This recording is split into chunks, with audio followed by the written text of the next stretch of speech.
Donc, bonjour à tous et à toutes. Bienvenue dans notre activité d'Enjeu noir. Donc, avant de débuter, j'aimerais juste vous mettre un peu en contexte de cette initiative. Donc, comme vous le savez bien, les événements de Black Lives Matter de l'été 2020 et la couverture médiatique ont créé des vagues de prise de conscience sur les réalités vécues par les personnes noires. Dans les médias, on parle beaucoup de racisme systémique et d'obstacles à l'emploi et au logement, mais aussi de profilage racial lors d'arrestations policières. Donc, on sent que beaucoup font leur examen de conscience, des individus jusqu'aux institutions. Notre école d'ailleurs, le Collège de la Cité, vient de lancer en janvier 2021 sa déclaration sur la diversité, l'inclusivité et l'équité. C'était formidable. Donc, au programme technique de réadaptation et de justice pénale, qui forme des futurs intervenants dans le domaine de délinquance et de la criminalité, on s'est aussi demandé ces questions et on avait, nous aussi, envie de faire notre part pour rendre le monde plus juste, notre petit goutte d'eau dans l'océan. Et c'est ainsi qu'est née cette série d'entretiens ayant comme objectif de discuter ensemble des enjeux qui affectent les personnes noires de notre domaine, les clients comme les travailleurs, et voir comment en écoutant, en étant plus sensible, en s'éduquant, on peut tous collectivement faire mieux et s'approcher de cet idéal de justice. Donc, j'aimerais dire merci aux commanditaires qui nous permettent de composer financièrement cette activité et nos invités. Donc, merci beaucoup à l'École de sciences humaines et sociales de la Cité et l'Association étudiante de la Cité. Donc là, je vous souhaite la bienvenue à tous et à toutes. Bienvenue à cet entretien qui portera sur les biais inconscients. Donc, mon nom est Nina Ndombe. Je suis étudiante au Collège ASP dans le programme de technique de réadaptation et de justice pénale et bientôt diplômée. Et je co-organise des activités d'Enjeu noir. Aujourd'hui, je suis très, très heureuse parce que finalement, je suis accompagnée de Stéphanie Lepage qui participera avec moi dans cette activité d'aujourd'hui. Donc, à toi la parole, Stéphanie, si tu peux t'introduire. Alors, je suis prof à la Cité et puis je co-organise avec Nina les enjeux noirs, les activités qui entourent les enjeux noirs. J'enseigne principalement des cours de relations d'aide et des cours d'animation de groupe. J'accompagne des stagiaires en cours de stage et bien évidemment, mon expérience professionnelle se situe dans le domaine aussi. Je continue à travailler à temps partiel. J'ai bien hâte J'ai des situations, moi aussi, dans mon propre travail comme intervenante. Présentement, j'anime des groupes pour hommes qui ont des problématiques de violence. Et donc, voilà, je suis super excitée d'être ici. J'ai en préparation à cette rencontre, on a déjà échangé, Alain, Monsieur Vixamar, Alain et moi. Et puis, je sens que ça va être quelque chose de super intéressant. Parfait. Merci beaucoup pour ta présentation. Donc, comme vous avez entendu, elle est enseignante aussi à la Cité, puis une très bonne enseignante. Même si je suis arrivée jusqu'à ici à pouvoir être une animatrice, c'est en grosse partie pour tous les entraînements qu'elle nous a donnés en salle de classe. Donc, merci beaucoup pour cela. Puis, je suis aussi très, très heureuse. Aujourd'hui, nous avons une invitée très spéciale. Donc, j'ai avec moi ici Monsieur Alain Vixamar. Alain Vixamar est travailleur social, chercheur et conseiller en employabilité. Il détient une maîtrise en service social, un baccalauréat en psychoéducation et un diplôme en technique policière. Il compte à son actif plus de 10 ans d'expérience en intervention psychosociale et en counseling thérapeutique, et ce, dans les domaines de la santé mentale, de la sécurité publique et en employabilité. Donc, bientôt, vous aurez la chance de pouvoir le connaître un peu plus mieux. Avant de commencer, j'aimerais juste expliquer d'abord le déroulement de cette activité que nous aurons aujourd'hui. Donc, aujourd'hui, notre activité se tiendra en deux phases. La première phase sera la présentation sur certains concepts de base qui sera présenté par M. Bixama. Et en deuxième lieu, nous aurons une échange sur le thème des biais inconscients. Donc, à vous, je te cède la parole, Monsieur Vixamar, pour pouvoir nous expliquer un peu, nous introduire un peu qui vous êtes et puis nous expliquer, commencer en fait votre présentation sur les concepts des biais. Excellent. Ben, écoute, merci déjà à Nina, bien sûr, à Stéphanie, à vous deux, puis certainement à la Cité collégiale de me permettre de participer aux enjeux noirs. J'espère être à la hauteur des attentes puis d'être capable de contribuer à votre initiative. Et puis, je salue aussi beaucoup cette initiative que vous prenez, que la Cité prend aussi pour mettre de l'avant ces enjeux-là, puis de se pencher là-dessus, mais de façon très concrète. Donc, je vous salue là-dessus. OK, écoute, puis si on veut, on peut rentrer dans le vif du sujet, là. Excellent. Donc, voilà, on commence avec les enjeux noirs. Et plus particulièrement aujourd'hui, ce qu'on m'a demandé de parler, c'est vraiment en lien avec les biais. Certains parlent de biais inconscients ou implicites et l'intervention dite interculturelle, que j'ai mis un peu en guillemets pour une raison. Donc, on peut passer à la prochaine. Donc, rapidement, juste un peu pour aller à travers un peu la table des matières et puis l'ordre du jour, on va commencer avec une mise en contexte, une vidéo de Dr. Janine Jones. Ensuite, on va aborder rapidement des concepts de base, entre autres les biais et le racisme systémique. Ensuite, on va regarder une autre vidéo, une mise en situation en contexte de protection. On va parler rapidement de pistes de solutions. Et puis ensuite, on va parler on va avoir des questions puis une période de discussion. OK? Excellent. Donc, moi, personnellement, j'aime beaucoup les vidéos. Je trouve que ça parle beaucoup. La prochaine vidéo, juste pour l'introduire rapidement, c'est une vidéo de Dr. Janine Jones, professeure à l'Université de Washington, dans le cadre de la 25e conférence annuelle en matière d'amélioration de la santé mentale en milieu scolaire et des pratiques d'intervention culturellement adaptées. Donc, on va juste visionner cette vidéo. En la regardant, ce que je vais vous demander, c'est tout simplement de vous questionner par rapport à qu'est-ce qui vous vient en tête? C'est quoi vos premières impressions en regardant la vidéo?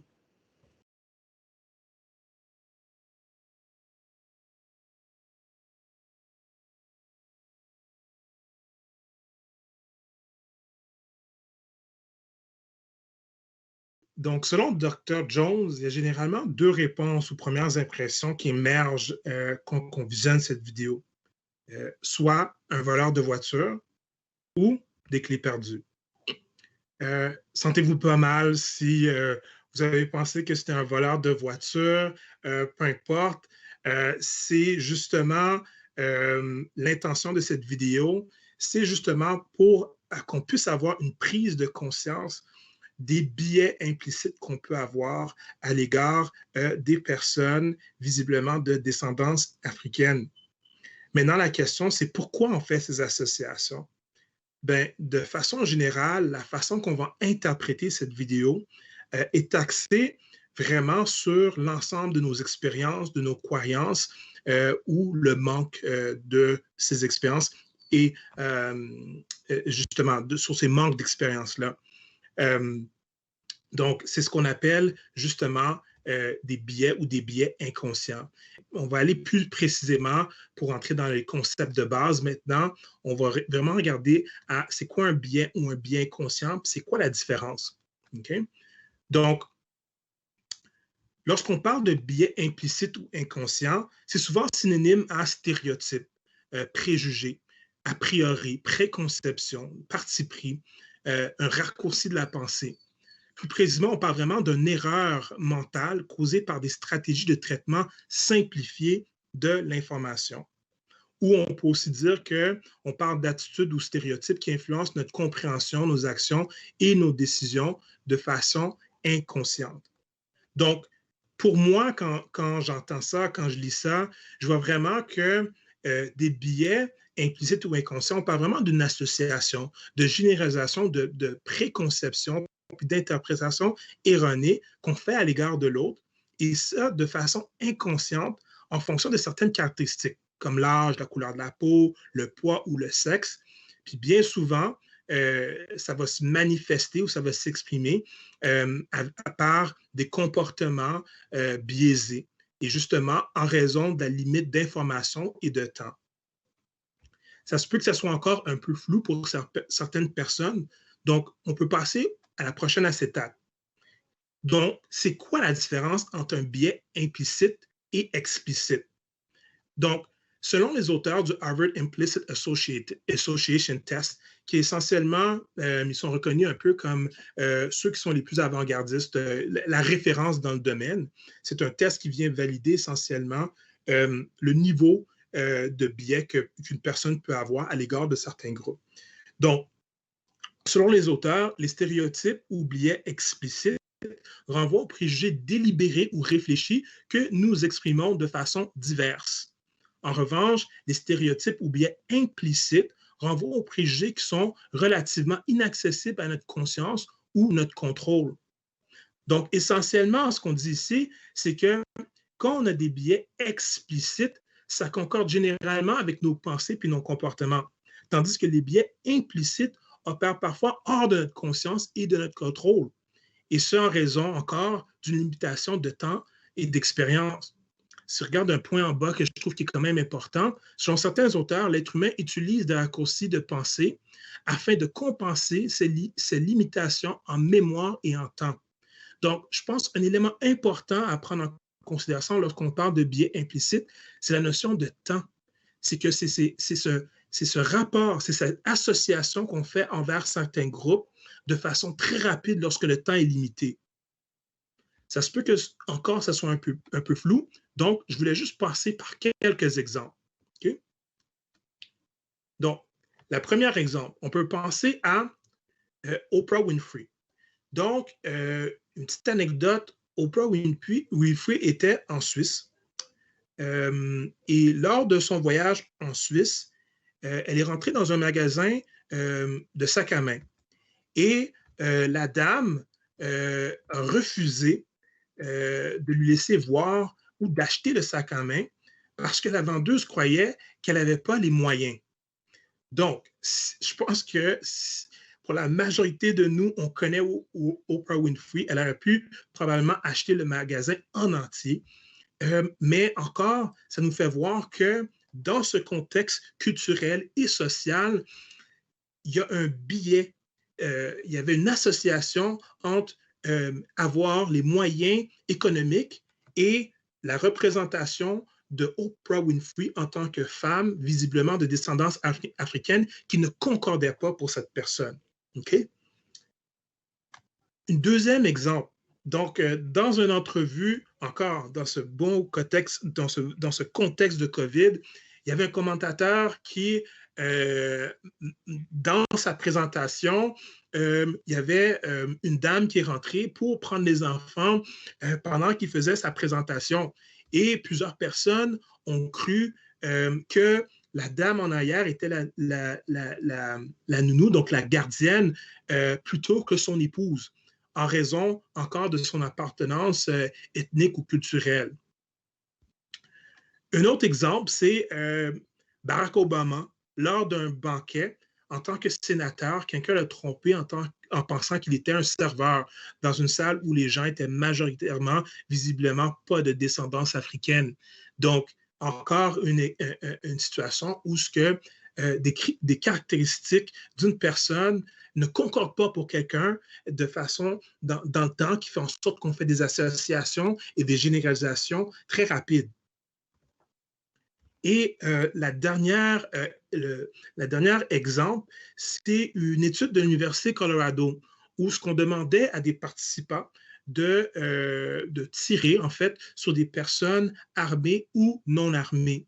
Et ce que l'étude a démontré, c'est qu'il y avait une tendance pour les participants de tirer sur les personnes dites noires, en guillemets, plus rapidement que les personnes qui n'étaient pas noires. Et les participants avaient même tendance de tirer sur les personnes noires, même lorsqu'ils n'étaient pas armés.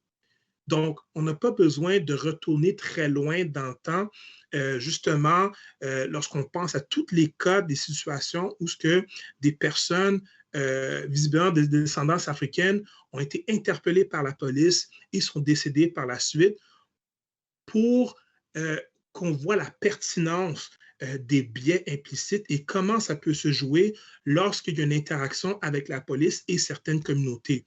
Et quand je dis la police, on peut même y aller de façon encore plus large avec toutes les institutions de pouvoir. Donc, étant donné que je suis conscient qu'on parle, que je suis en train de parler probablement avec des intervenants, avec du monde quand même qui sont sensibilisés à ces concepts de base, je trouvais que c'était quand même important d'amener un peu une analyse critique, OK? Puis essayer de voir quelques nuances.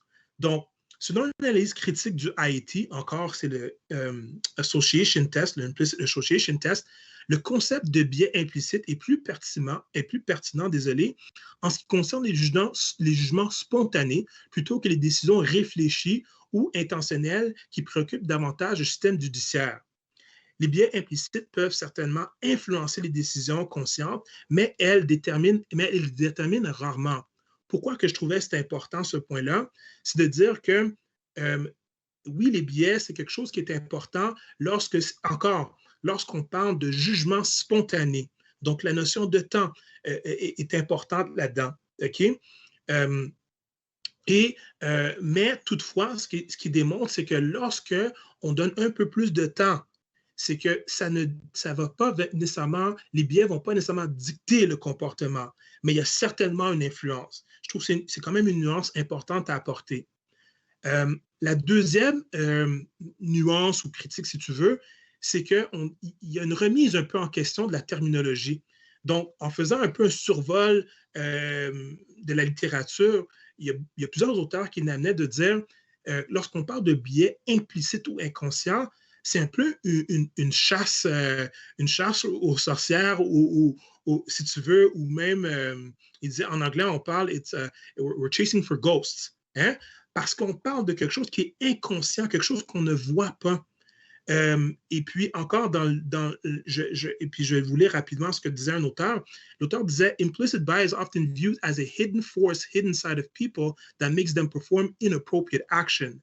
This perspective can induce resistance against the idea that people are implicitly biased and complicates research on implicit bias search. » Donc, ce que l'auteur dit essentiellement, c'est que, étant donné qu'on parle de quelque chose que la personne n'est même pas nécessairement consciente, ben c'est difficile de tenir les gens à quelque part imputables de quelque chose qu'ils ne sont même pas conscients et puis qui s'expriment dans leur comportement. Donc, dans la littérature, on questionne un peu toute la dimension un peu inconsciente ou implicite. Et on met davantage l'accent, les gens qui sont de ce courant de pensée-là vont dire, mettons davantage l'accent sur des comportements biaisés plutôt que sur la notion de biais inconscient ou implicite. Deuxième concept que je trouvais qui était important, c'est ma définition, on en parle beaucoup dans ces derniers temps, du racisme systémique. Donc, la définition que je donne, c'est que le racisme systémique comprend deux notions distinctes et liées. D'une part, le racisme renvoie à un continuum idéologique dans lequel on hiérarchise les personnes en fonction de la notion de la race. Par conséquent, cette position idéologique contribue à un traitement différentiel. D'autre part, la notion de systémique ou système renvoie aux structures, aux institutions, ainsi qu'aux politiques et aux lois qui s'y inscrivent sur le plan économique, politique et social.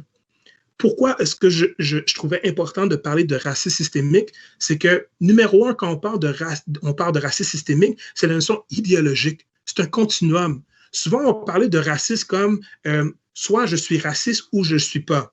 Non, désolé, c'est un continuum. Ça veut dire que nous tous, on s'inscrit sur le continuum idéologique du racisme. Et ça, c'est quelque chose qui est très important. OK? Deuxièmement, la notion de race. Je ne peux pas vous dire l'étude en question, mais essentiellement, ce que la science nous a démontré, c'est que la notion de race a été créée, c'est de la pseudo-science. Ce n'est pas de la vraie science de parler des êtres humains comme ayant des races distinctes. Même en 2021, dans nos institutions publiques, on peut même voir... on utilise ce terme pour parler de races distinctes, malgré que je pense qu'on est à 99,9% tous génétiquement pareils. Moi, je pourrais avoir génétiquement plus de similarités avec une personne autochtone que même quelqu'un qui est haïtien. Donc, encore, pour moi, c'est très important lorsqu'on utilise ces termes, c'est de comprendre ces nuances-là quand on parle de race. Et dernièrement, quand on parle de système et systémique, ben, essentiellement, on parle des structures puis des institutions. Et comment, encore, ce continuum idéologique peut s'inscrire directement dans ces systèmes et émerge dans ces systèmes de par les gens qui sont dans ces systèmes, mais aussi dans les lois et aussi dans les politiques et la façon qu'on vient utiliser ces lois et ces politiques-là. OK? Pourquoi encore c'est important? Ben justement, plusieurs d'entre nous, surtout dans le contexte de cet atelier, on va travailler justement dans le domaine juridique. Ça veut dire qu'on va être dans un contexte où il va y avoir un rapport de pouvoir. Et on va être dans un contexte où par nos décisions, par notre prise en charge, il peut avoir des répercussions très importantes sur la personne parce qu'on représente un système et une structure. Donc, écoute, là encore, ça peut être un peu flou pour certaines personnes. Donc, je vais essayer de quand même tisser des liens. Donc, on va visionner une deuxième vidéo qui est une mise en situation d'une intervenante de la DPJ, donc la protection de la jeunesse, et un monsieur qui fait l'objet essentiellement de signalement. Donc, vous allez voir que, en fait, c'est moi le monsieur. Pardonnez, je n'ai pas nécessairement les meilleures capacités en tant qu'acteur, je suis travailleur social, mais quand même, je trouve que c'est une belle mise en situation pour justement aller chercher toutes les notions qu'on vient de parler, rapport de pouvoir, biais, généralisation, c'est toutes des choses que j'espère qu'on va être capable d'extrapoler dans la vidéo. Donc, je vous invite de regarder cette courte vidéo. Bonjour. Bonjour. Monsieur Joseph? Oui, c'est moi. Oui, Amélie de la protection de la jeunesse. Protection de la jeunesse, OK. Oui. Oui, est-ce que vous connaissez la protection de la jeunesse? Bien sûr, madame, je sais c'est quoi la protection de la jeunesse. Justement, qu'est-ce que vous faites chez nous? Bien, en fait, je viens vous rencontrer parce qu'on a reçu un signalement pour vos enfants. Un signalement? Wow! C'est incroyable. Me voici en train de prendre soin de mes enfants, un bon père de famille, et maintenant la DPJ est à la porte. Incroyable. Je comprends rien.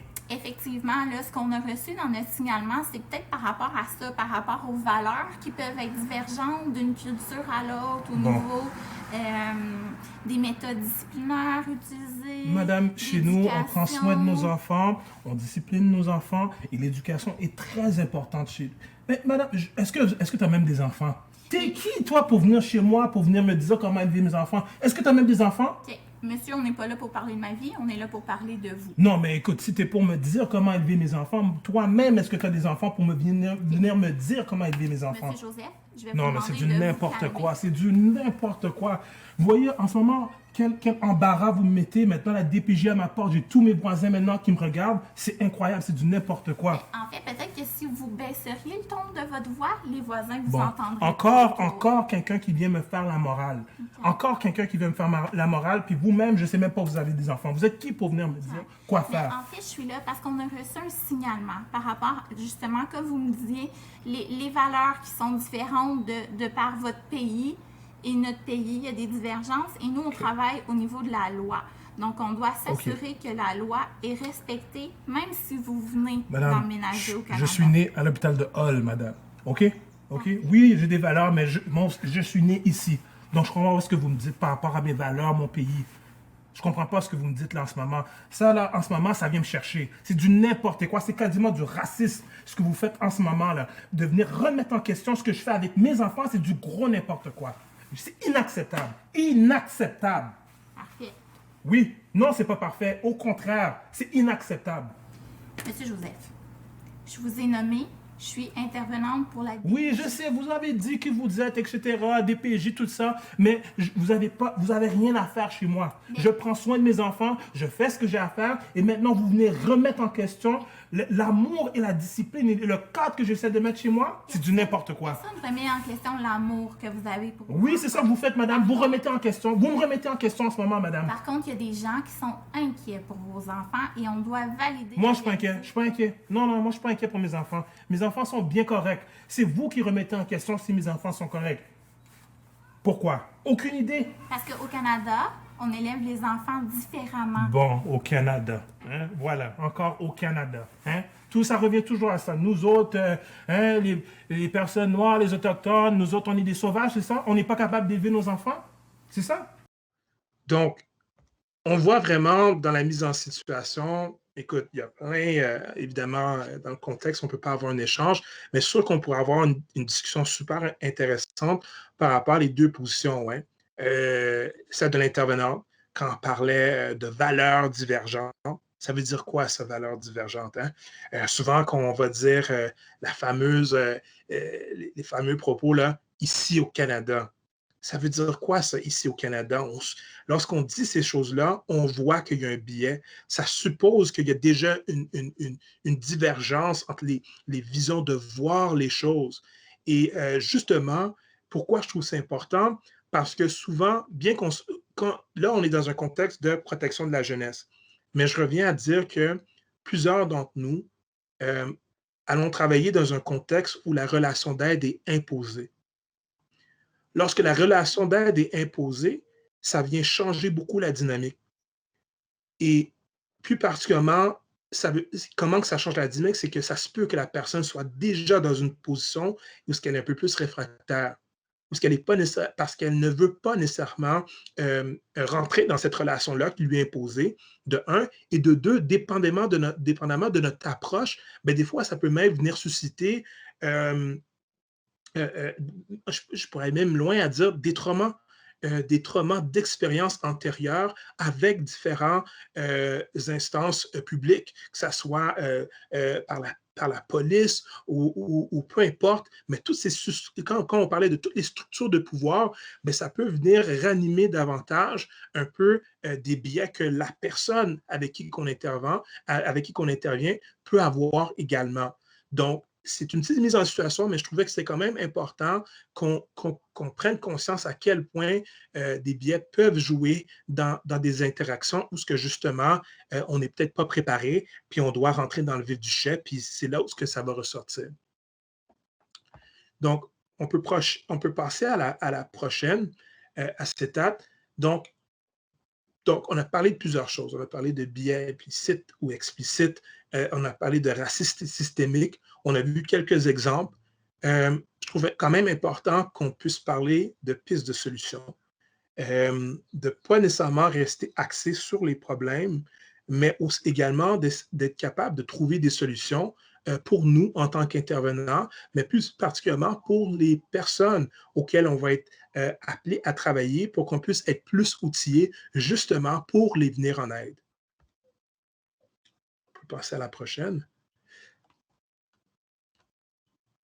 Donc, ça c'est mon chapeau de psychoéducateur va sortir ici. Les trois champs de compétences qu'on parle souvent en psychoéducation, c'est le savoir-être, le savoir-faire et le savoir. C'est les trois champs de compétences. Encore, dans une formation par Mme Janine Jones, je voulais juste je trouvais que le modèle s'apprêtait bien à la présentation aujourd'hui parce que c'était quand même assez large qu'on peut ensuite aller raffiner certaines pratiques dans le cadre, en fait, de cette approche.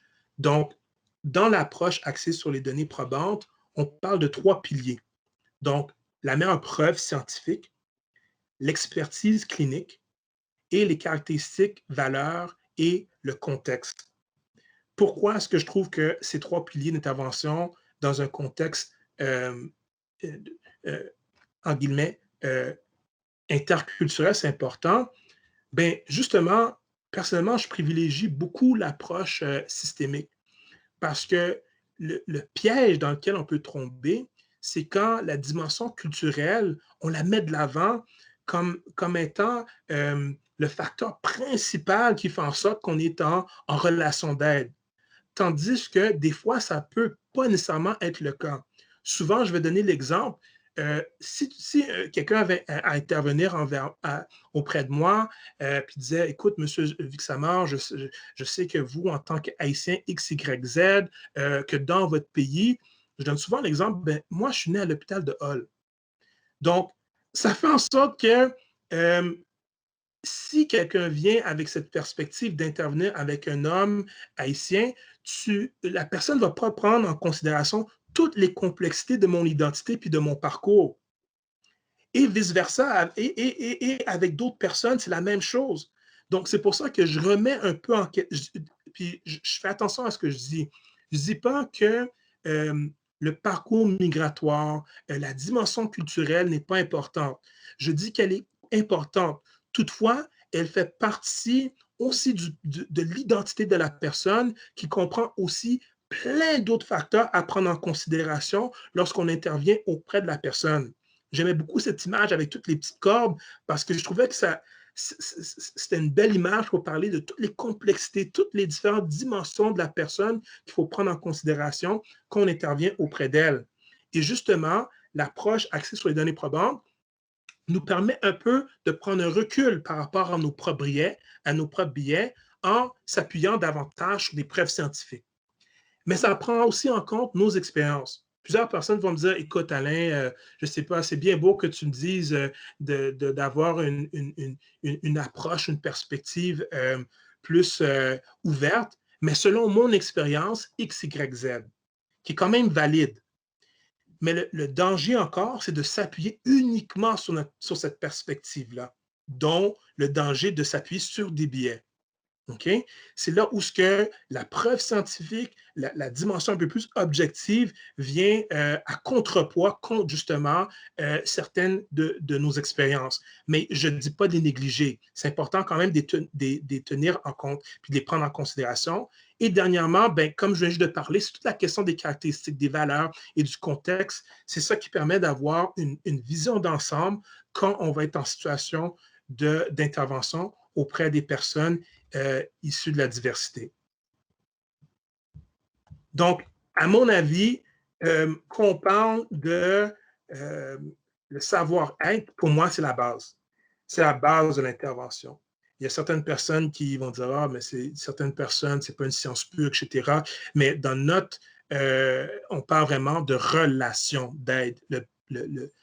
Quand on parle de relation, la dimension relationnelle est tellement importante, une partie intégrante de notre travail, que c'est important de se pencher là-dessus. Comment est-ce que la façon que j'interviens a un impact? D'ailleurs, plusieurs des méta-analyses ont démontré que la dimension relationnelle, le lien, la relation de confiance, peu importe notre approche, a un impact significatif par rapport à l'issue de l'intervention. Ça veut dire la qualité de l'intervention, de la relation qu'on va avoir avec la personne ou le client va avoir un impact majeur par rapport à l'issue de notre intervention. Donc, c'est pour ça que moi, personnellement, je mets au cœur la dimension du savoir-être. Je voulais rapidement, ce qui se traverse sous l'ordre des travailleurs sociaux, on disait que l'humilité culturelle suggère que tous les intervenants ne doivent pas se considérer comme des experts de la culture des autres, mais comme des apprenants. Donc, lorsqu'on part de cette posture d'humilité, ça nous et non une posture de supériorité morale, ça nous permet justement d'intervenir d'une façon complètement différente.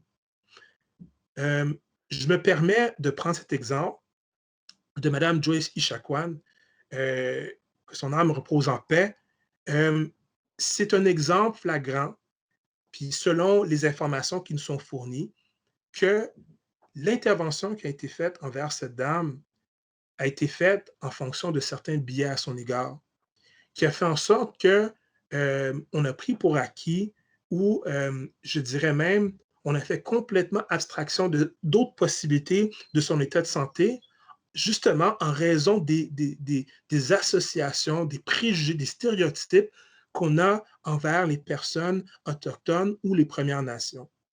Donc, c'est pour ça que pour moi, c'est important de partir d'une position d'humilité puis de dire, je ne sais pas, oui, j'ai certaines idées en tête, mais allons-y, mais allons plus loin.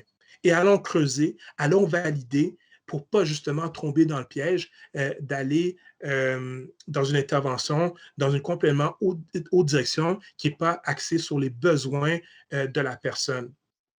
Donc, ils disent ici que l'unité culturelle comprend 3 facteurs. Donc, on parle d'un engagement à se livrer toute sa vie à l'autoréflexion, à l'autocritique et à la correction des déséquilibres de pouvoir.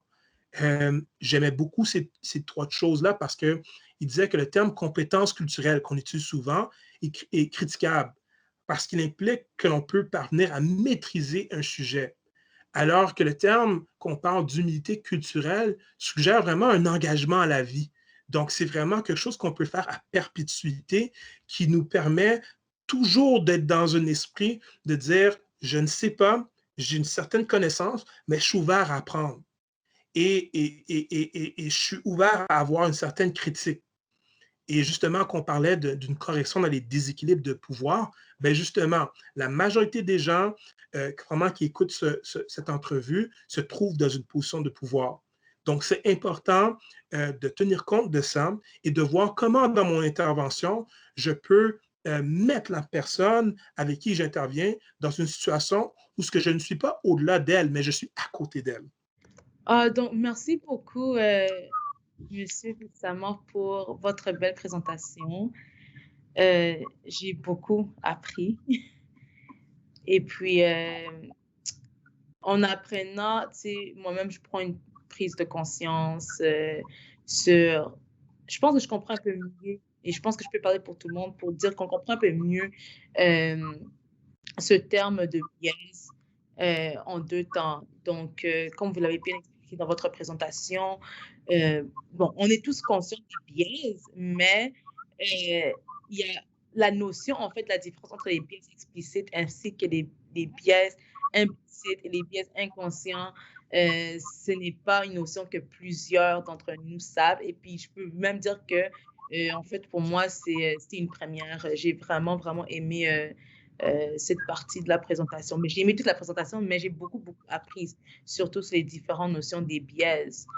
Donc, je te remercie beaucoup pour cette présentation. Puis, je sais que tous qui participent, qui ont écouté cette présentation vont vraiment enrichir leur relation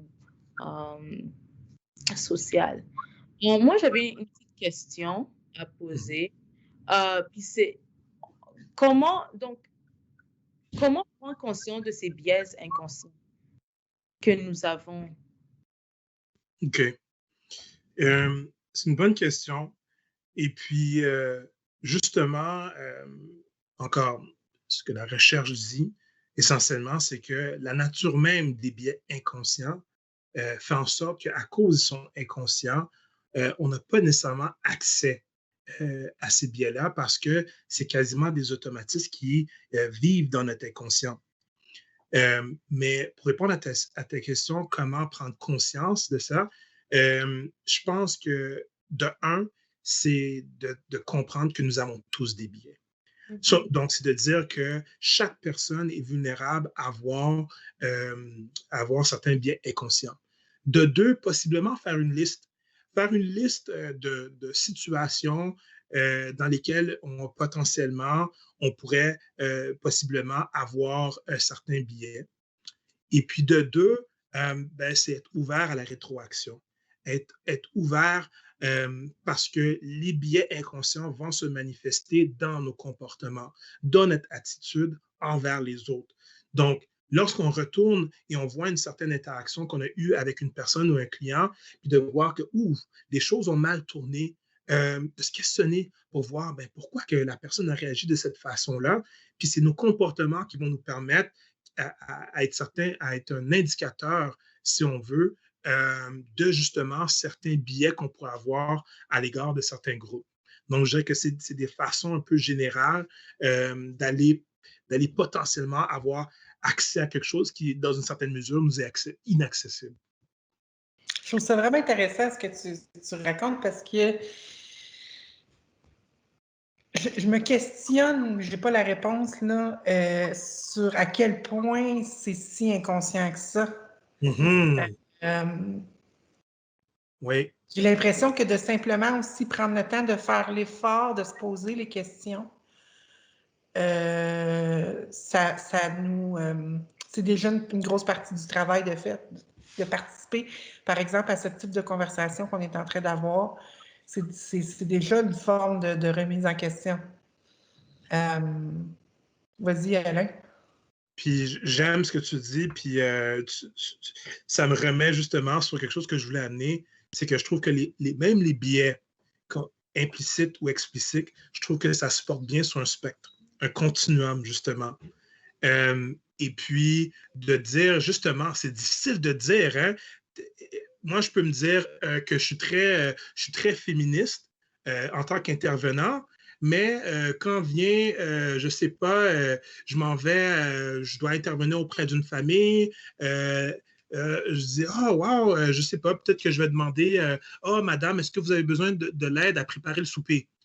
Je prends pour acquis que c'est madame qui a préparé le souper, peut-être que c'est monsieur.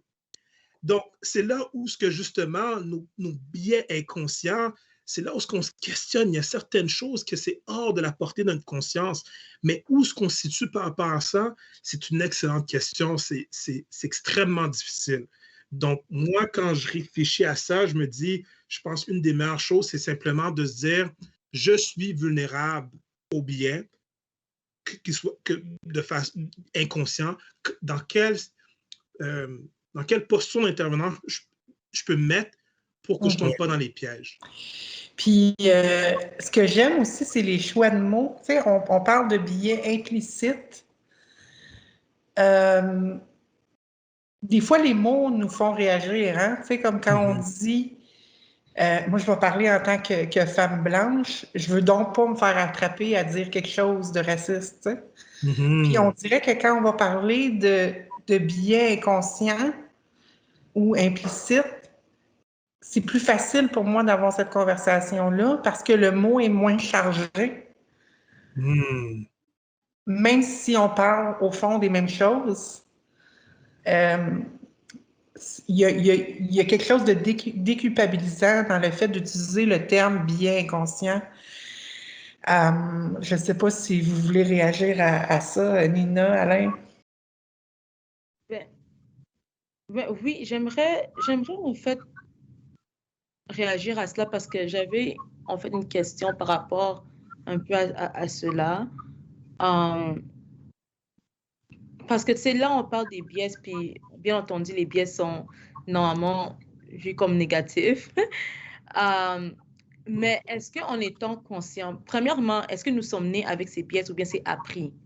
Hein? Lorsqu'on fait la nuance de biais explicites qui sont nos pensées et comportements qui sont très bien réfléchis, et aussi les biais implicites qui en fait s'appliquent spontanément. Hein? Lorsqu'une situation bouleversante nous arrive, ça arrive. Donc, moi, je me demande, est-ce qu'on est né avec ou bien c'est appris? Et aussi, si on est né avec et qu'on devient conscient de nos biais, est-ce que ces biais négatifs peuvent, entre autres, changer d'une manière positive à la manière que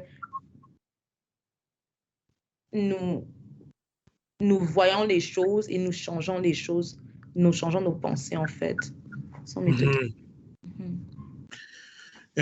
Ouais, écoute, j'adore ces sujets, vraiment. Écoute, je vais commencer avec le commentaire de Stéphanie qu'on parlait du fait que l'utilisation des mots, qu'on parle de biais implicites, c'est un peu déculpabilisant. Puis c'est justement le danger à quelque part. Puis c'est pour ça que même dans le cadre de la loi, on disait de faire attention parce que de dire que si j'interagis, si une personne, un policier interagit avec une personne visiblement de descendance sapienne et fait un acte, la personne peut dire, ben écoute, j'avais un biais inconscient. Donc c'est un peu déresponsabilisant aussi à quelque part parce qu'on dit, ben c'est inconscient. Donc c'est là un peu où il y a un questionnement des deux champs par rapport à l'utilisation des biais implicites. Euh, mais pour revenir à ce que tu disais, Nina, pour moi, mon avis, c'est que les biais, c'est quelque chose qui sont appris. C'est vraiment le fait que, puis vous allez voir, vous allez rechercher sur l'Internet, mais à quelque part, on est bombardé depuis notre jeune âge avec de l'information. Et justement, lorsqu'on est bombardé avec cette information, euh, ça vient rentrer dans notre conscience et aussi dans notre subconscient. Donc, il fait en sorte que quand on interagit avec certains groupes, avec qui peut-être dans notre vie personnelle, on n'a pas nécessairement eu la chance d'interagir avec eux, moi j'aime beaucoup le terme, notre grille d'analyse, notre paire de lunettes, va aller chercher une référence. Je rencontre un monsieur asiatique, j'ai peut-être pas côtoyé beaucoup de personnes asiatiques dans ma vie, donc où est mon schème de référence? Mon schème de référence va être par rapport à ce que j'ai appris. À travers quoi? Peut-être la littérature, peut-être à travers souvent la télévision, des vidéos, qui justement, dans ces médiums-là, souvent, ça va être des images très stéréotypées de ce groupe-là. Aujourd'hui, on parle des personnes noires, en guillemets, donc pensons justement quelles sont les images, quelles sont les idées qui sont souvent liées à ces communautés-là. Et justement, lorsque certaines personnes n'ont pas nécessairement eu des interactions avec la communauté noire, c'est là où le danger. Je vais vous dire, c'est quelque chose que j'ai trouvé, j'ai fait des études sur la situation de Trayvon Martin, qui était décédé. Puis ce qui démontrait que souvent les policiers revenaient à dire une chose commune. Ils disaient I felt like my life was in danger. Je pensais que ma vie était en danger. Ça revient souvent, vous allez le voir. Ce discours revient souvent. Puis c'est quelque chose que je trouvais intéressant parce qu'on doit se demander, et demandez-vous la question, lorsque je vois un homme noir en guillemets, de descendance africaine, est-ce que j'ai peur? Est-ce que quelque chose à l'intérieur de moi, conscient ou inconscient, m'amène à avoir peur? Est-ce que ce qui m'est proposé dans les médias ou dans les médiums, dans différents médiums, sont des idées qui font en sorte que je vais associer homme noir à danger? Okay. Et ce, surtout si vous n'avez pas courtoyé ces communautés, on peut voir comment que les biais implicites, autrement dit, les associations qu'on fait rapidement dans un contexte où le temps est limité, peut être dangereux. Ah oui, c'est très intéressant, effectivement. Puis tu m'amènes, Alain, tu nous as beaucoup parlé pendant la présentation à quel point que les biais inconscients peuvent avoir un impact très négatif sur l'alliance clinique, la relation d'aide. Oui. Puis évidemment, tu l'illustres très bien. Fait que, je ne veux pas forcément revenir là-dessus, mais ce qui m'intéresserait de t'entendre, c'est le verso du recto, ou en tout cas l'autre côté de la médaille, c'est-à-dire qu'est-ce que ça a comme effet, les biais inconscients de la société? Ouais. Qu'est-ce que ça a comme effet sur tu me parles, l'exemple que tu as donné, c'est un jeune homme noir. Donc, ça fait quoi comme effet sur cette personne-là de constamment se faire renvoyer une image de ces biais conscients-là des autres, d'être le récepteur de ces biais-là? Comment ça construit une identité? C'est une bonne question. Il y a quelque chose qui me vient en tête, puis on dit, puis je vais dire comme ça, on se co-construit à travers le regard de l'autre. Wow, oui. OK? Donc, on se co-construit à travers le regard de l'autre. Donc, pour répondre à ta question, quel impact que ça peut avoir? Bien, justement, la première question à se poser, c'est quel est ce regard de la société envers moi? Donc, lorsqu'on parle, on va revenir homme noir, en guillemets, danger. Puis encore, puis j'aime Nina, tu as nommé, il y a des biais positifs et négatifs. Biais positif, homme noir, tu dois être athlétique. Hein? Mais tu ne vas pas être intellectuel.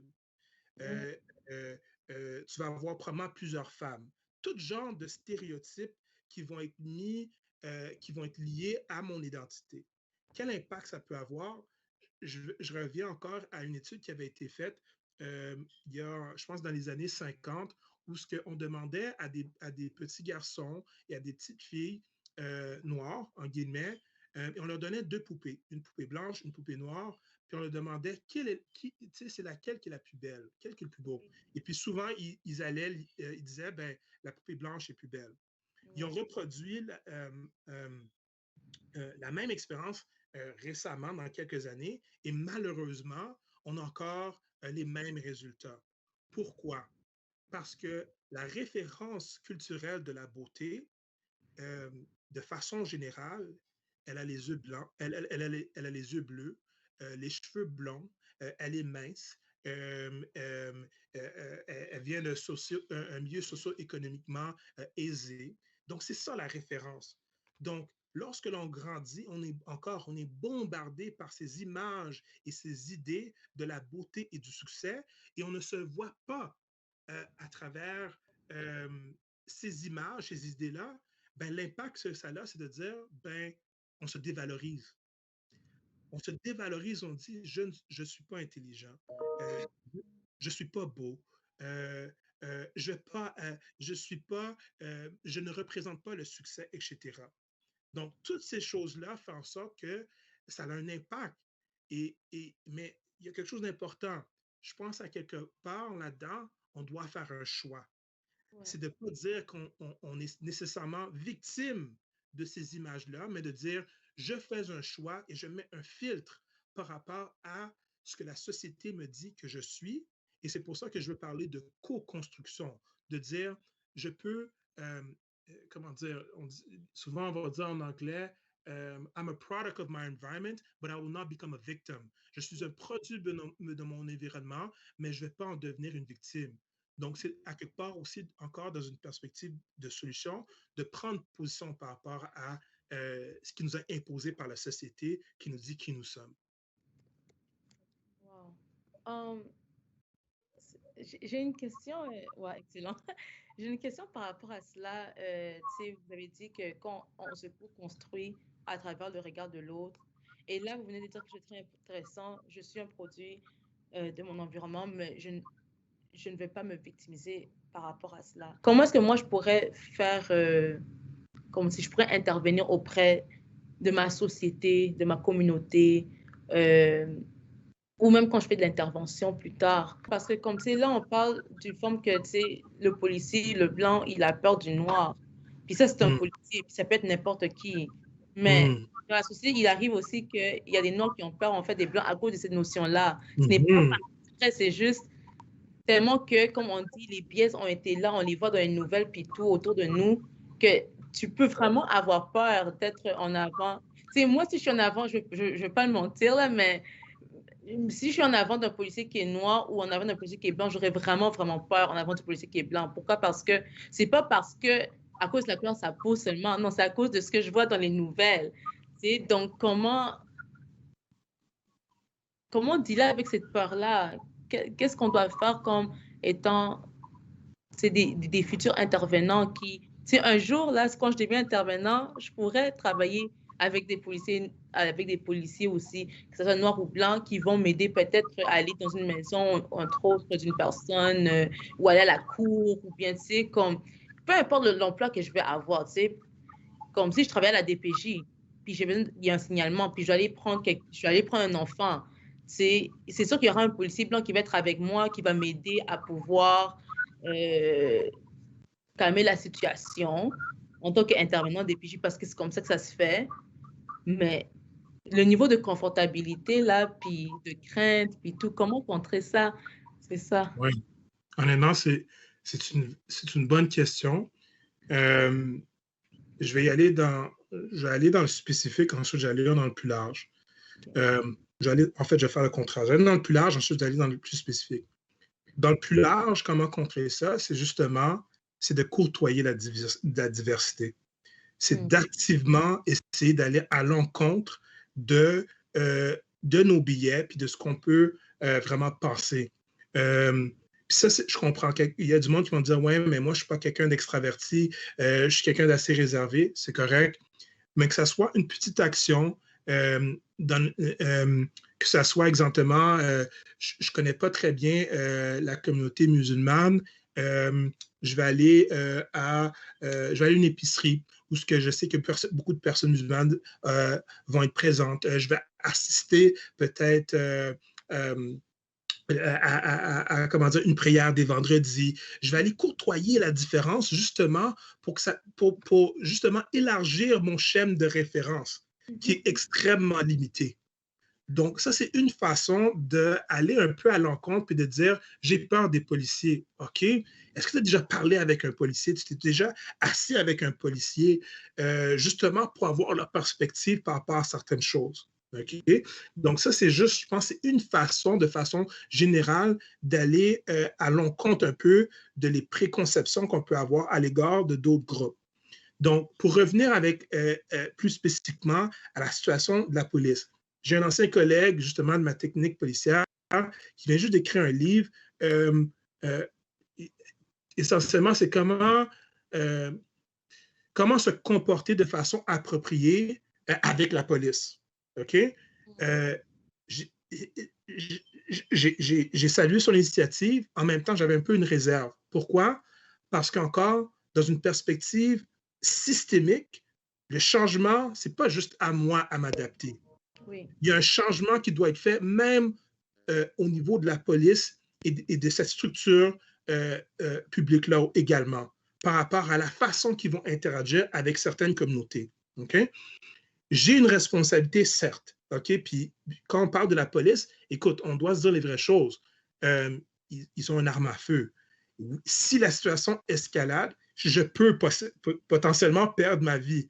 Donc, la notion de danger, elle est réelle quand même. Elle est réelle. Donc, personnellement, j'ai une responsabilité d'essayer quand même de me comporter de façon adéquate, chose que je ferais avec n'importe quel policier, noir ou blanc. Donc, moi, je prends ma responsabilité de mettre mes mains, visiblement, de dire ce que je vais faire, de dire oui, et ça n'a pas nécessairement un lien à cause de la couleur du policier. Mais si oui, j'essaie de me comporter d'une certaine façon. Mais j'aime remettre aussi la responsabilité aux institutions de pouvoir, aux structures de pouvoir, de dire, vous avez également une responsabilité de changer votre façon de faire, votre façon de penser pour que certaines communautés se sentent en sécurité. Donc, pour moi, dans une perspective systémique, c'est vraiment pour qu'il y ait vraiment du changement. Tout le monde a une responsabilité collective pour ce changement-là, pas uniquement les groupes qui font généralement le sujet de discrimination. Puis, si tu me permets de faire du pouce là-dessus, là, je trouve ça, Nina, de transformer ta question puis de l'amener vers notre domaine concret, tu sais, parce que c'est vrai qu'on travaille avec la police, mais c'est pas la plupart du temps. Comme intervenante blanche qui approche une personne qui a ses propres sa propre histoire, ses propres traumas, ses propres biais, puis si cette personne-là a une résistance envers moi parce que je suis blanche, j'ai un devoir, ce que j'entends dans ce que tu dis, dans le fond, c'est que j'ai un devoir d'accueillir cette résistance-là, non pas comme une insulte injuste, mais comme faisant partie de son histoire, tu sais, dans le sens que mon travail, c'est pas de crier que je suis capable de faire le travail puis de me défendre, mais c'est plutôt d'accueillir où est-ce que la personne elle se situe, là. Je ne sais pas comment je suis arrivée à ce chemin-là dans ma tête là, pour faire ce commentaire-là, mais ça me fait penser un petit peu à cette... Peu importe la couleur de la personne devant nous, si on fait face à des résistances qu'on peut dire de type culturel, il y a le devoir de l'intervenant, c'est un devoir, puis là, je ramène ça à cet excellent concept que tu as nommé, c'est un devoir d'humilité, tu sais. Même quand on a devant nous quelqu'un qui est résistant, tu sais, je donne un exemple, puis peut-être que je vous relance la discussion, à toi Nina, à toi Alain. Si, mettons, je travaille, moi, je vous l'ai expliqué tantôt, je travaille auprès des hommes qui ont des comportements de violence. Si j'ai quelqu'un qui me dit J'en veux pas d'intervenante blanche. Mm. Est-ce que je suis embêtée par rapport à cette question-là parce que d'un côté, toutes les formations que j'ai me disent tu devrais avoir des intervenants qui sont culturellement proches de cette personne-là pour que cette personne-là se sente plus à l'aise, etc. Puis d'un autre côté, ce que j'entends, c'est ben, c'est important de s'exposer, c'est important de se comprendre, c'est important de se parler. Je suis hésitante dans ce dilemme-là. Avez-vous une opinion là-dessus? Nina, si tu veux, tu peux y aller ensuite ou je peux y aller, c'est comme tu veux. Ben, on laisse toujours le dernier pour le meilleur. Puis vu que tu es le meilleur, là, je vais te laisser pour le dernier. Je doute, mais... Ben, tu sais, là, je vais essayer de ne pas avoir des pieds parce que moi, je connais très bien Stéphanie. Puis, tu sais, n'importe qui serait chanceux de l'avoir comme intervenante, là, mais... mais non, mais comme sérieusement, mais en fait... Moi, je pense que comme tu sais, ça revient encore à la question de la peur. La personne est inconfortable à cause de ce qu'ils ont vécu peut-être ou à cause de ce qu'ils ont entendu, tu sais. Puis, je pense que oui, tu as raison, d'une certaine manière, il faudrait accueillir ce trauma, il faudrait accueillir, c'est donner l'espace à la personne de pouvoir débobiner ce qu'il a dans le cœur. Peut-être ne pas pousser son choix, mais de pouvoir essayer de comprendre la personne, tu sais, comme, OK, tu sais, je comprends très bien que tu aimerais avoir une personne de notre race ou bien même avoir peut-être un homme comme intervenant et non une femme. Est-ce que si c'est correct avec toi, tu pourras m'expliquer les raisons? Je respecte très bien ton choix. On pourrait voir comment est-ce qu'on pourrait, tu sais, arriver à une solution, mais au moins, tu sais, moi, je sais pas, moi, je suis vraiment différente de beaucoup, là, mais si quelqu'un venait avec cette approche de genre, OK, je te donne ton espace, puis en même temps, comme, si tu peux m'expliquer un peu pourquoi, juste, tu sais, pour que je le sache, je pense que déjà là, ça me sortirait un peu de mon bulle. Mais là, je parle pour moi, je parle pas pour plusieurs, tu sais. Ça me sortirait de mon bulle. Pourquoi? Parce que pour moi, ce serait comme, c'est la première fois que, peut-être pour la personne, ce serait la première fois que on lui demande une question à propos de son avis. Tu sais, peut-être que ça serait la première fois que cette personne est en avant, peut-être d'une femme ou en avant d'une blanche, puis que elle ou il a une voix. Puis il pourra respecter cela. Mais tu sais, après avoir fait ce cheminement-là, de te poser ces questions, puis il y a encore une résistance. Tu sais, là, toi, tu as fait ce que tu as à faire. Tu as lavé tes mains. Tu sais, moi, je vois ça d'une manière d'être un intervenant. Si un blanc venait et me disait que, tu sais, moi, je vais aller voir un blanc puis pas un noir, moi, je te montrerai la question pourquoi, puis je le mettrai à l'aise. Puis après la discussion, si la personne veut quand même avoir quelqu'un d'une autre race, ben, tu sais, moi, je dirais à la personne, tu sais, je respecte ton choix. Merci d'avoir au moins pris le temps de me laisser savoir le pourquoi. Tu n'es vraiment pas obligé et tout. Puis j'espère vraiment qu'on pourra trouver une solution puis au moins trouver quelqu'un qui pourrait être plus adéquat à tes yeux, tu vois. Mais au moins, tu aurais fait ce pas-là. Je sais pas, mais je parle pour moi-même, hein, mais ça peut être différent pour tout le monde. Ouais. Puis ça, c'est si le choix, tu sais, ça se peut que l'organisation, ça soit une intervenante. Puis c'est cette personne-là, il n'y en a pas d'option, tu sais, parce que dans le meilleur des mondes, il y a des options, mais ce n'est pas toujours le cas. Je pense aux organismes communautaires, puis les petites équipes de travail aussi. Puis, excuse Nina, je ne sais pas si tu avais... Stéphanie. Oui, OK. Puis je suis d'accord à la question de, quand tu parles d'essayer de mettre la personne à l'aise. Puis une façon je pense, d'essayer de mettre la personne à l'aise, justement, c'est de se mettre vulnérable. Encore, la question de l'unité, c'est de dire, écoute, monsieur, madame, ça se peut qu'il y ait des choses que je dis de façon maladroite, puis je m'excuse d'avance. Puis sentez-vous libre de me le dire pour moi, que vous vous sentez à l'aise, c'est quelque chose d'important. Donc, la personne, déjà, c'est que, OK, cette personne-là est sensible à mes besoins, elle est sensible à ma situation, puis ça l'aide justement, quand la personne est dans une position résistante ou réfractaire, ça l'aide à baisser un petit peu la résistance. Cela étant dit, quand on dit accueillir la résistance, pour moi, je pense que de dire, ça dépend. Tu sais, si on est irrespectueux, on est ailleurs. Mais si c'est de dire, ben, exemple, ben, moi, je préfère un intervenant, ou je préfère une intervenante, ou je préfère quelqu'un d'autochtone, ou peu importe, écoute, si c'est possible, écoute, la personne, on peut accommoder, puis justement, quand on est dans une situation où on peut donner des choix aux personnes, c'est quelque chose qui démontre comme, en fait, c'est bénéfique à la relation d'aide quand la personne se sent comme elle est dans une position où elle a des choix. Cela étant dit, ce que la personne, puis j'extrapole un peu là, mais pour moi, ce que la personne dit, c'est à quelque part, tu ne comprends pas ma réalité. Tu ne peux pas m'aider parce que toi, tu ne vas pas comprendre ma réalité en tant que femme blanche ou en tant que X, Y, Z. Puis, c'est quelque chose que j'ai souvent entendu.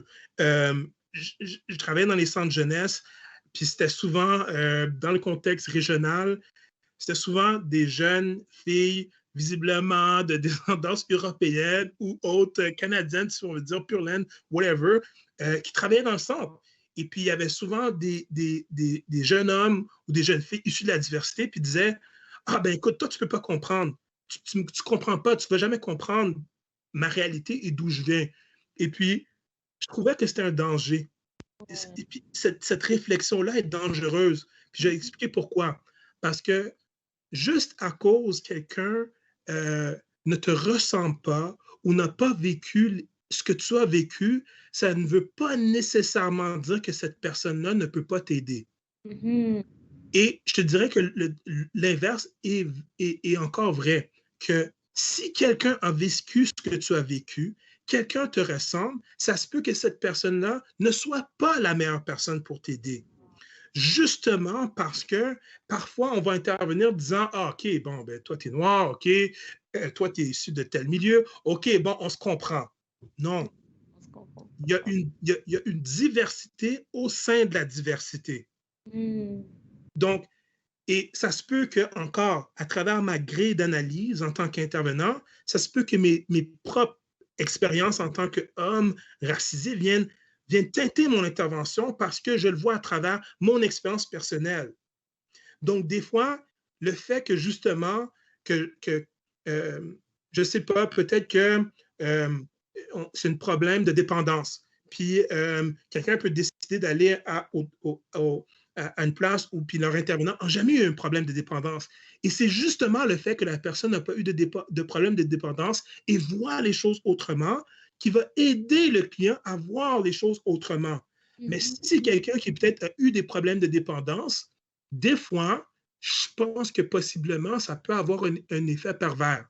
Pas tout le temps, mais je pense que c'est quand même une nuance de dire c'est pas nécessaire. Même dans mon milieu, des fois, on va donner l'option aux élèves, est-ce que tu préfères un intervenant homme ou un intervenant femme? Puis, il y a des fois, des enseignants vont me dire, ah, Alain, je pense que ce serait mieux qu'il intervienne avec ce jeune homme parce que, bon, une figure masculine, etc. Puis je leur dis, attention, non. Pourquoi? Parce que ça se peut, à cause que je suis un homme, il va vouloir faire son macho. Il ne va pas se laisser être vulnérable avec moi. Tandis qu'avec une intervenante, ça se peut qu'il se laisse être vulnérable et de là où est-ce qu'on va être capable de travailler les vraies choses, en guillemets. Donc, c'est une longue façon de dire, même en tant qu'intervenant, il ne faut pas dévaloriser qui nous sommes et qu'est-ce qu'on peut apporter. Même si, à travers le regard du client, il se dit, je veux rien savoir de cette personne-là. Si on peut l'accommoder, soit-il, on le fait. Mais sinon, c'est de mettre la personne à l'aise, puis justement leur faire essayer de peut-être d'ouvrir les yeux que ça se peut que je sois dans une position pour vous aider. Ça se peut que je vois les choses autrement. Parlons-en. Voyons ce qu'on peut faire. Oui. Ah, j'adore. C'est trop bon. Fait que pas prendre ça personnel. Ouais. Pas le prendre personnel. L'humilité culturelle, ça implique de dire ça se peut que je fasse une gaffe.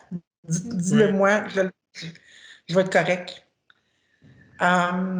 Puis c'est vrai qu'il y aurait des avantages à être avoir un intervenant culturellement proche de soi, mais il y a des désavantages aussi et vice-versa, tu sais, finalement.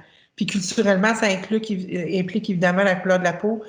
Ça peut être le processus d'immigration, ça peut être le sexe, comme on dit, mais effectivement, j'aime bien utiliser la phrase on n'a pas besoin d'être pris du cœur pour être cardiologue.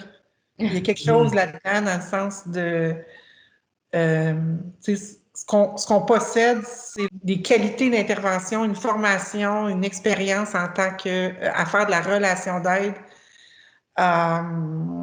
C'est pas forcément une connaissance personnelle de la problématique, là, dans le sens comme j'ai pas besoin de prendre de l'héroïne pour pouvoir travailler avec quelqu'un qui a déjà pris de l'héroïne ou qui essaie d'arrêter de prendre de l'héroïne. Je serai en mesure de l'aider aussi. Là. Je trouve que c'est... Vas-y, Nina. Oui. Bon, je trouve que c'est très intéressant ce que vous avez dit sur le fait qu'il y en a un vécu ou une race ne fait pas qu'on va comprendre la personne qui a le même vécu puis la race. Puis je vous joins à ça parce que c'est très drôle parce que, tu sais, bon, bref, quelqu'un très proche de ma famille travaille à DPJ. Puis, comme juste hier, on a justement eu une discussion littéralement à propos de cela, à propos des biais et tout. Puis, tu sais, à travers notre discussion, j'ai compris que peut-être que ça serait pas bon pour moi d'être intervenant auprès de la DPJ à cause que j'ai un vécu, en fait, puis un bagage quand ça rapporte à l'enfance et tout, tu vois. Pourtant que elle a vécu une certaine chose pas comme la mienne. Alors, elle peut le voir d'un autre regard. Tu sais, elle peut voir d'une manière comme du vue de l'aigle. Tu sais, l'aigle voit tout, des choses larges, des choses minimes. Pourtant, moi, peut-être que dans une situation où est-ce qu'il faudrait que je prends un enfant, je serais plutôt à la défensive, puis inconsciemment, je serais vraiment inconfortable parce que, tu sais, peut-être l'enfant et la mère en train de vivre la même situation que moi, j'ai peut-être vécu, puis tout. Donc, tu sais, je pense qu'il y a vraiment une beauté dans ce que tu dis, que des fois, c'est la personne qui n'a pas vécu cela qui peut aider. Et puis, des fois, c'est aussi la personne qui n'a pas la même race qui peut aider parce que des fois, ce qui peut arriver, c'est que on a des high expectations, right? Des gens qui peut-être nous ressemblent, qui ont le même vécu que nous, qui peut même aller à l'encontre de l'organisme, tu vois. Et des fois, qu'est-ce qui peut arriver, c'est que tu peux être à côté d'une personne qui a le même vécu que toi, mais qui ne va pas nécessairement changer. Ils vont aller là pour raconter l'histoire, mais ils ne vont pas changer, ils ne vont pas prendre compte de ce que tu dis peut-être sérieusement parce qu'ils vont dire, ben, tu sais, de toute manière, on a le même vécu. Donc, ça va m'arriver le jour où ça va m'arriver, genre, de changer, tu vois. Donc, mais il y a vraiment une beauté puis une grosse valeur d'être à côté de la personne qui n'a peut-être pas le même vécu que toi puis pas la même culture. Moi, il y a même dans les choses que je vis, des fois, quand j'ai besoin d'aide, là, puis j'ai besoin d'un peu d'advice, je vais pas mentir que des fois, je vais aller voir une de mes amies qui est blanche, puis une de mes amies qui est comme arabe, là, parce que je sais que dans au sein de ma communauté, ils vont pas savoir comment m'aider. Puis des fois, je peux aller peut-être au sein de ma communauté. Donc, je pense que c'est vrai, il y a de la valeur d'avoir de l'aide à celui qui ne se rapproche peut-être pas de nous, de nos valeurs. Oui, j'aime ce que tu dis, puis ça m'a fait penser, c'est quelque chose que des fois j'entendais des intervenants dire, ben moi je comprends, hein? Moi, t'inquiète, moi je comprends, je suis passé par là, hein? Ou je peux comprendre, moi je viens ou j'ai fait l'expérience de, mais attention, juste ton expérience n'est pas l'expérience de l'autre, mais je veux pas non plus, je veux pas dévaloriser, hein? C'est là où ce qu'on parlait je voulais amener que notre expérience, notre identité fait partie de notre bagage, fait partie de nos outils d'intervention. Puis certains de nous, on peut faire appel à ces outils-là quand c'est nécessaire. C'est là où de dire que le fait que, peu importe ton identité, d'où tu viens, ton parcours migratoire, etc., la couleur de ta peau, ton genre, tout ça, ça peut être des outils qui peuvent aider à intervenir. Puis je pense que c'est important de garder ces choses-là en arrière-plan et pas en avant, en arrière-plan pour dire, d'abord, je vais écouter ton histoire. Je veux savoir, je veux savoir tu es qui. Une fois qu'on a une compréhension de l'histoire de l'autre, de la personne, des fois, on peut avoir certains référents pour dire, on peut le dire ou non, ça dépend de la situation, mais de dire, nous-mêmes, on a certains référents culturels ou autres qui nous permettent justement de rentrer en relation avec l'autre. Mais le piège, c'est de penser qu'à cause de notre identité, on est comme, puis j'ai pas l'acétate devant nous, là, mais c'est justement de dire qu'on est un peu un expert, hein? On prend cette position d'expert, de dire, bon, je suis une personne autochtone, donc je sais. Mais c'est là un peu le danger. Puis je voulais dire que quand, Stéphanie, tu parlais d'accueillir la résistance, puis il y a quelque chose qui m'est venu que je trouvais qui est important, c'est de dire, la résistance, c'est un indicateur du bagage que la personne apporte. Donc, ça nous aide des fois à pas nécessairement être aussi résistant ou à le prendre personnel parce qu'on sait que ça vient de quelque part. Puis, possiblement, essayer d'être à l'écoute d'où vient cette résistance, de le nommer. Écoute, Nina, je vois en ce moment que tu réagis. Je vois X, Y, Z. Je serais intéressé à en savoir plus. Ça vient d'où? Est-ce que tu as déjà eu des expériences avec X, Y, Z, puis de prendre ça justement comme un vecteur de changement, de dire, écoute, Nina, si tu me donnes la chance, j'aimerais ça changer ton opinion de la DPJ. J'aimerais ça changer peut-être ton opinion si tu me donnes une chance. Puis on serait surpris des fois comment ça peut aider à basculer les choses quand on essaie d'utiliser cette situation comme des occasions de changement. Tu es très cohérent parce que j'ai l'impression de faire le tour du cercle, là, c'est-à-dire que depuis le début, tu nous dis des biais inconscients, peu importe lesquels ils sont dangereux, il ne faut pas les prendre pour acquis. Dangereux, c'est peut-être pas le bon terme. Prendre pour acquis les biais qu'on a peut teinter négativement notre intervention, puis le travail, c'est d'être vigilant. Vigilant constamment par rapport à ça. Pour essayer de s'assurer que ça n'ait pas un impact. Parce qu'on travaille dans des structures de pouvoir, on travaille, les intervenants, nos diplômés, c'est des personnes qui, les personnes qui vont écouter la rencontre aujourd'hui, c'est des personnes qui travaillent dans des prisons, qui travaillent dans des centres de réadaptation, qui travaillent dans des centres de désintox, c'est des agents de probation, des agents de libération, des agents correctionnels. C'est des personnes qui ont un pouvoir sur la suite des choses, puis avoir un bien conscient au dépanneur, c'est pas bien, là, mais qui a une influence négative sur notre interaction avec quelqu'un au dépanneur. Mais dans notre domaine, c'est encore plus pire parce qu'on a du pouvoir sur la vie des gens.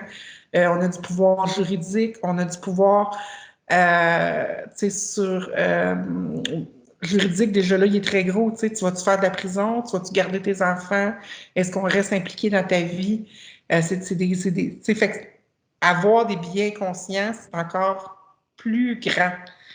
Fait qu'il faut vraiment être vigilant par rapport à ça. Puis, ce que j'aime aussi dans ce que tu dis, que j'ai envie de rebondir dessus, c'est notre travail comme intervenant de désamorcer. Même si les deux ont des biais inconscients, puis que tout le monde a des biais inconscients, puis que finalement, mais c'est notre rôle comme intervenant de désamorcer ces situations-là. Le client n'a pas à se prouver à nous, c'est nous, c'est notre travail. Fait que de venir avec cette espèce de posture, de maturité, je ne vais pas te respecter si tu me respectes, je vais t'offrir du respect. Peu importe comment tu me traites, je vais t'offrir de la considération. Ça ne veut pas dire que tu n'auras pas de conséquences ou si tu me dis des choses inappropriées ou des choses comme ça, mais je vais toujours te respecter et te considérer. Nina, tu avais envie de parler? Oui. J'ai vraiment aimé ce que tu as... J'ai juste vraiment aimé ce que tu as dit à la fin. Je vais pas te respecter si tu me respectes, mais je vais t'offrir ce respect. Puis non, je trouve que c'est une manière de penser tellement avancée parce que tu sais, c'est ça qu'on se dit tout. Oh, respect is not owned. It's deserved, comme c'est assez mérité. Mais vraiment, comme étant intervenant, puis j'ai l'impression que c'est pas quelque chose que on se dit tout le temps, mais c'est vraiment à nous de donner ce respect, c'est à nous de donner cet espace, c'est à nous de, comme tu dis, de pouvoir écouter l'autre et de pouvoir comprendre son vécu. Tu sais, c'est ça la relation d'aide. Et en faisant ce pas-là comme en relation d'aide, en intervention, ben, ça change aussi la pensée de la personne, ça change aussi ses biais à la personne, ça change aussi ses manières de voir les choses et des manières de voir les autres aussi. Juste avec cette... En comme étant intervenant, tu peux impacter la vie d'une personne d'une manière tellement vaste par rapport à ses biais. Juste rencontrer une personne, puis ça peut changer vraiment sa théorie de tout ce qu'il a appris de sa vie, tu sais. Donc, je trouve que c'est vraiment... c'est juste vraiment cool ce que tu as dit. C'est à nous d'offrir ce respect, en fait.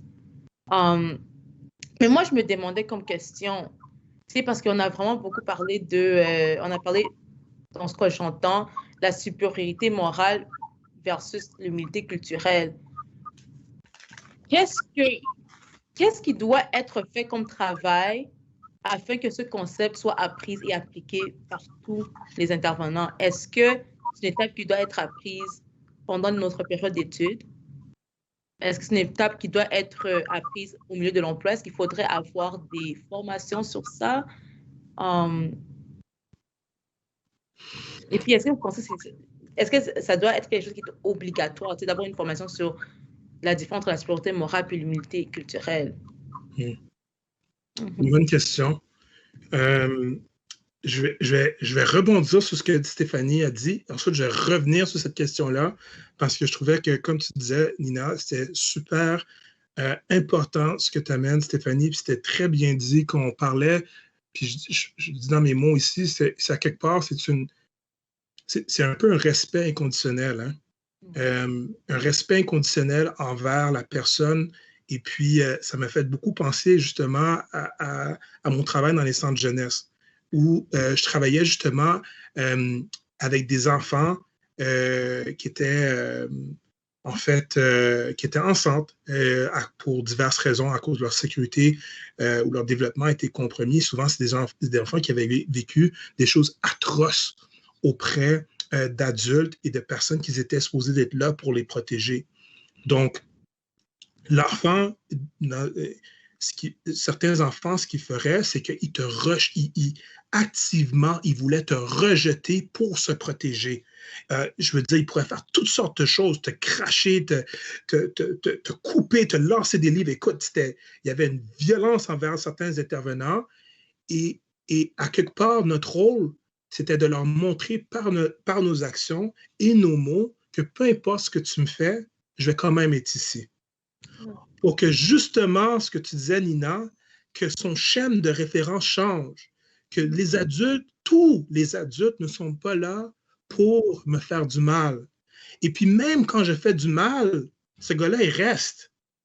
Soit il est fou, ou soit il m'apprécie. Soit elle est folle, ou soit quelque part, elle m'apprécie, puis c'est justement à travers ces interactions-là que les schèmes de ces références maintenant viennent changer. Je vais aller à un autre extrême. Des études qui ont été faites auprès de personnes radicalisées, extrême droite, nazies, des personnes qui en sortent, souvent le témoignage va être similaire. Je pense à un homme en particulier qui disait dans son témoignage qu'il travaillait dans un magasin de disques. Bon, déjà, je parle de disques, déjà, ça montre un peu, on est où dans le temps parce que ça n'existe plus vraiment. Mais peu importe, il travaillait dans un magasin de disques puis il disait, justement, le fait qu'au quotidien, des fois, il côtoyait des personnes noires, en guillemets, au fur et à mesure, ça venait contrecarrer justement ces préjugés. Puis les deux pouvaient plus coexister. Parce qu'il disait, hey, cette fille-là ou cette dame-là, wow, était vraiment gentille. On a eu une conversation super intéressante qui fait en sorte que son schème de référence maintenant change.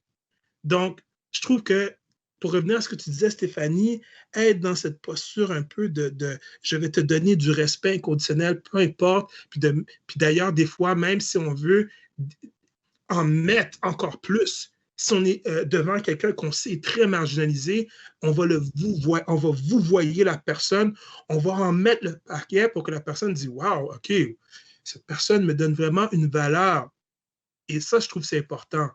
Qui me fait venir à ta question quand tu parlais de la supériorité morale versus l'humilité, où est-ce que ça s'inscrit dans la formation. Puis je pense que ça revient en fait que c'est continu. C'est vraiment un travail continu et c'est une responsabilité partagée. C'est une responsabilité des institutions de formation de mettre dans des cours, dans le cadre des cours, exemple, à l'Université d'Ottawa, en maîtrise sociale, il y a un cours intervention interculturelle qui exige que les étudiants aillent dans un milieu étranger, en guillemets, aillent dans un milieu qui ont rarement, sinon jamais côtoyé, pour justement côtoyer la diversité. Donc, on se met activement dans une situation où on doit un peu, comment dire, on est un peu déséquilibré par rapport à nos croyances. Hein? Mais il faut y aller quelque part avec une ouverture.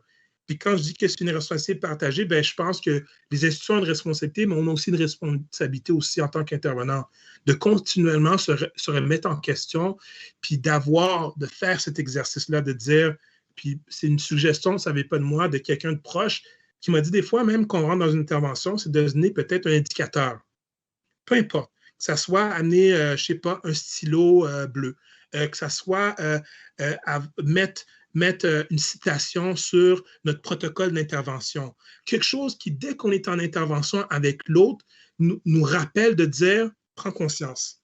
Prends conscience que laisse pas tes billets, laisse pas tes a priori prendre le devant d'apprendre à connaître cette personne. Des fois, ça peut être une façon très, très concrète de venir un peu encadrer nos billets. C'est magnifique. J'ai l'impression qu'à moins que quelqu'un ait autre chose à ajouter, je ne sais pas si tu avais d'autres questions ou Alain, si tu sens que tu n'as pas eu l'opportunité de placer peut-être un petit billet d'information, mais j'ai l'impression que ça conclut vraiment bien. Je pense que oui, je pense vraiment, je pense qu'on a quand même assez fait le tour. Écoute, la seule chose que je pourrais dire, je pense qui est super important, c'est justement de se mettre dans une position où ce qu'on laisse nos interventions prendre le devant puis venir valider ou invalider ce qu'on peut avoir comme a priori. Et puis, après ça, juste se laisser apprendre qui est la personne, puis de vraiment cibler ses besoins, de comprendre qui elle est. Puis de là, c'est là où je trouve qu'une bonne intervention, en guillemets, peut prendre place. Là. Ouais. Puis même si on parle en termes de biais inconscients, puis qu'on est dans un contexte des enjeux noirs, puis nous, on a passé l'année à s'interroger sur peut-être justement nos biais conscients par rapport aux personnes noires. Je trouve que ce que tu nous as raconté aujourd'hui, c'est quand même très universel. Et puis,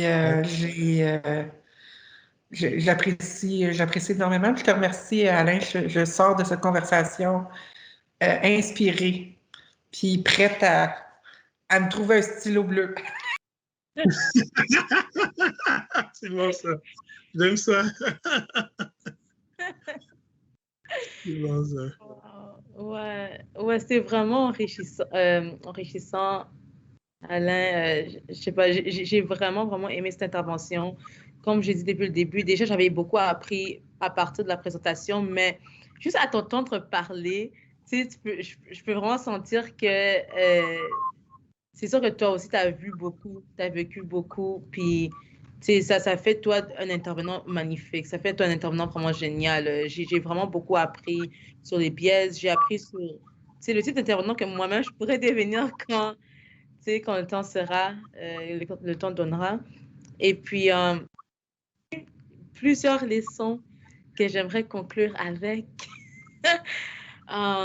J'ai aimé le fait que tu nous as parlé de faire une liste de situations potentielles qui peuvent susciter des biaises. Et puis, afin de pouvoir, afin de pouvoir enlever ces biaises, j'ai aimé le fait que tu as parlé de comment est-ce qu'on se construit à travers le regard de l'autre. Je suis un produit de mon environnement, mais je ne vais pas me victimiser. D'oser apprendre par rapport à la communauté de l'autre en partant dans cette communauté. Nous avons la responsabilité collective dans notre manière de nous comporter envers les autres. Donc, en fait, j'ai tiré des très, très, très bonnes leçons. Puis, je peux parler pour tout le monde pour dire qu'il y en a plusieurs aussi qui nous écoutent, qui ont tiré des très bonnes leçons. Je te souhaite, en fait, je souhaite vraiment que dans ton avenir, dans tes interventions, puis dans ton cheminement de carrière, que tu puisses continuer d'aller de l'avant. Je sais que tu impactes beaucoup de vies, puis on espère vraiment que ce n'est pas la première fois qu'on va te voir. C'était très enrichissant. Donc, merci beaucoup pour cela. Ça fait plaisir. Merci de m'avoir accueilli.